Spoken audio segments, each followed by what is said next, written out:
what I'm working on at the moment is a rough mix of a piece of music for a totem pole. Usually one is asked to do music for films, but this is for a totem pole. And it's Jennifer's totem pole. Jennifer will briefly appear in the picture now. There she is. And this is a totem pole. It's a shame totem. In fact, Jennifer should tell you about the totem pole, I guess. So I'm interested in how we make 6 billion people get along. And one way that we can do that is through shame, which is a really traditional way of getting people to adhere to social norms. So in the beginning, in the Garden of Eden, there was no shame, right? And it didn't take long before shame really took over, and gardens and shame became quickly intertwined. The notion that they sort of traveled together. And Adam and Eve, who were naked and felt exposed, had to cover themselves. And in fact, you don't feel shame unless you believe someone else is watching what you're doing. So maybe shame is the reason that we need a God. So the idea of nakedness, which you can't really see in this, but the idea of being naked is central to the notion of shame, the idea of being exposed. And so this is almost certainly the reason why Alexander Baranov, who was the chief manager for the Russian-American company, was carved naked into the top of this totem pole, which you can see better on these smaller screens. And this was a pole raised in Sitka, Alaska in 1940, and the town had decided to honor a number of entities for their historical peace treaty. But the Native Americans, as part of their plan, historians believe, carved Baranov naked as a way of shaming him in this totem pole. And shame poles were actually one of many types of totem poles, which were very important to the gardens of Native communities along the Northwest coast. And in fact, we know this technology began in the 1700s sometime. This is the first drawing that we have on record of a totem pole done by John Bartlett, a fur trader from Boston in 1791. And the origins of these poles, pretty interesting. They started inside as interior poles, interior totem poles, and then they moved outside into the gardens. And if you go through archival records and you see, we sort of have this notion that totem poles are a tourist event, but they were everywhere. They covered the landscape of Native communities, really from the 17th to the 19th centuries along the Northwest coast. Almost every community, every Native culture had them except for the Salish nation. And again, the shame pole was one of these type of poles. And to me, it's the most interesting because they created these poles to make the shame sort of indelible, right? The whole community would realize that somebody had done something wrong and they would refuse to cooperate, or they would suffer sort of the reputational consequences of that action. So here's a really famous Tlingit Nation shame pole. It's called the Three Frogs pole. The three frogs represent 3 women from the Kiksadi Nation, the Kiksadi tribe, and their totem is a frog. And these 3 women were living with Chief Sakes, and they weren't paying their dues, essentially. No one was paying for them to stay with the other clan. And so they raised this pole to try to convince the Kiksadi clan to kick in some money. So sometimes the shame poles are also referred to as deader totems or ridicule poles. And so here, again, these are hard to see, but here's a classic deader totem at the top. Basically, if you see a white man in a totem pole, you can guarantee it's a shaming element. With a few exceptions, like these really beautiful, magnificent, if you get a chance, just Google them, the Lincoln totem pole. Abraham Lincoln was carved into a series of poles, and it's not clear whether or not really that was honor or shame. There's a lot of debate over the end of slavery, whether or not the Native communities viewed it as a positive or negative element. So I became interested in the shame pole because I study shame and am interested in it more broadly. And I was wondering, could we utilize this in a way that's effective today. Here we are in my studio. It's October 2011 and I'm working on a piece of music which I've called Jennifer Financial Talk 3 Shortened. And in fact it's a soundtrack for a project that Jennifer is working on, which is called a shame totem. And we don't yet know exactly what form this shame totem will be presented in, which gives me a few problems as a composer, because obviously I would compose differently for different scenarios. So if it were for television, I would think one way. If it were for an installation in a museum or a gallery, I would think another way. If it were intended to be seen unawares out on the street, that would be another thing to think about, you know. So really the question is, how hard do you have to work to grab people's attention? If it's in a gallery, you don't have to work very hard. People are there to see something like that, so you don't have to sort of distract them. They've come to look at it. So that's really the point I was trying to make earlier, that knowing where it is due to go makes a difference to how you approach writing for it. What I'm now going to do is run a rough mix of this. This will take 3 minutes and 52 seconds and will be very boring for any viewers, so you might want to put the camera off, I guess. I'll run it anyway, and this will give us a chance to listen to it to make sure that it's what we hoped. So what would you do if it was on the street? If it was on the street, so if it were intended to be for people who are passers-by, who aren't expecting to see anything, then I think you would make it more active, probably. First of all, you'd have street noise to deal with, you know, so you have a threshold that you've got to work above. Again, of course, it would depend on which street. If it was a quiet street at night, then that wouldn't be an issue. But in general, you'd probably have to think, okay, how do you let somebody know as they walk past that they ought to turn their head and look at this thing? Otherwise, they won't, you know. Have you had to do that before, or?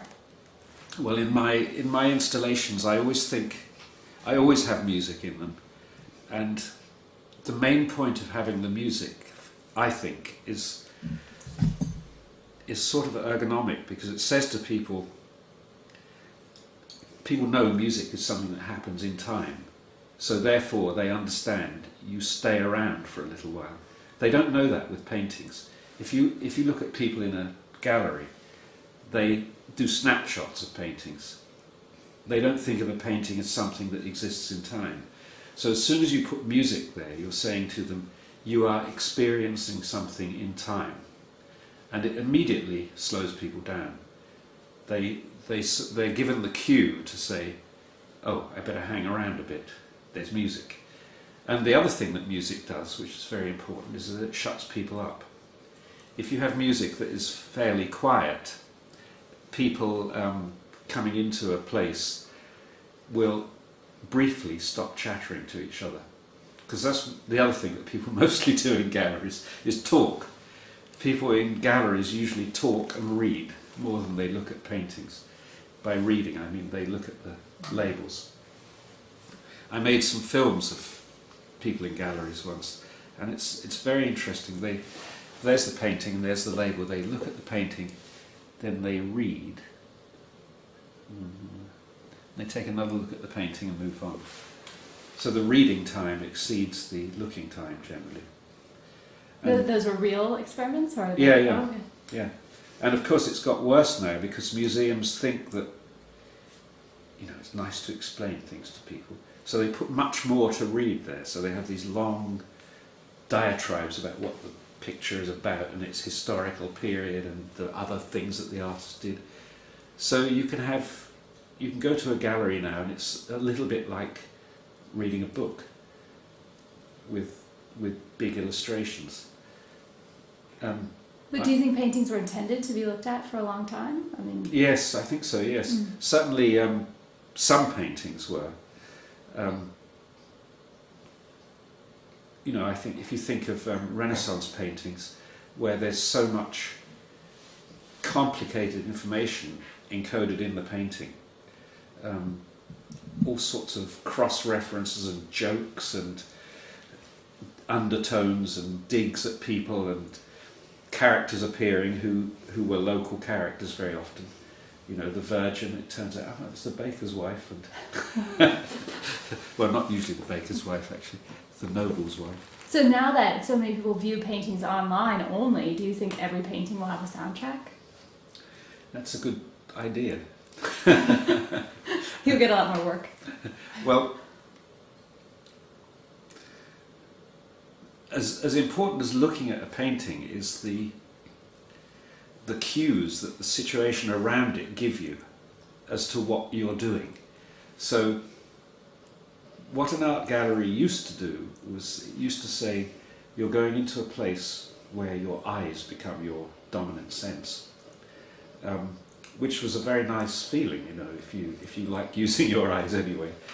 But now it seems to me that what's happened is that you go into a place where your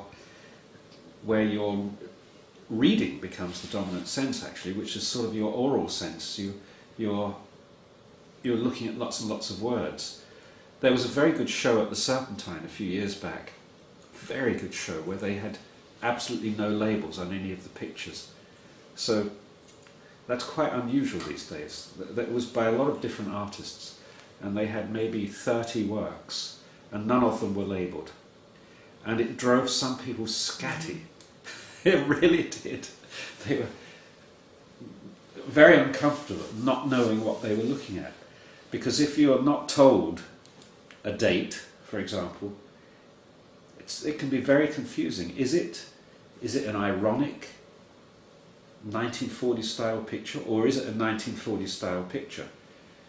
Or is it really a picture from the 1940s? You know, that's three different things, three different levels of detachment that you could have. So I thought that was a very clever idea, and I feel that all shows should be like that, really. There's a beautiful art gallery in Edinburgh which kind of does that slightly by having, they have one gallery which is called the History of Scottish Painting or something, and they just have a number beside each one, and then somewhere else they have a tablet with the numbers, but it's not next to the picture, you know, so you tend to look at the picture nicely. So why, well, I don't understand though, why is the placards a distraction from the art, but the sound is not? Well, it's only in I wouldn't use sound in most galleries, but it works for my work because the sound and the image are done in the same way, so they're the result of the same kind of process, generative processes. So I think both of them together, they kind of help people get what's going on. Oh, I see, it doesn't repeat. That's the first thing people notice is after a little while they think, oh, it's changing. Because the visual image changes all the time, but very slowly. So the first task is to keep them there for long enough to realise that. Some people don't even stay that long. If you stay for less than 20 seconds, you don't realise that it's changing. It takes about that long to notice that something has changed. And so some people just look in and leave. So that one of the ideas of the music is to say, this is about time. So just settle down a bit. And I always have comfortable chairs as well, so people can actually stay for a long time if they want to. And indeed they often do. They stay for 2, 5, 7 hours. So this is a corporate shame totem. We surveyed 500 Americans, gave them the 50 biggest corporations over the last 10 years and asked them which 10 have most negatively affected society in your mind, and aggregated the data. And then I, working with an artist in Seattle, have developed a 3D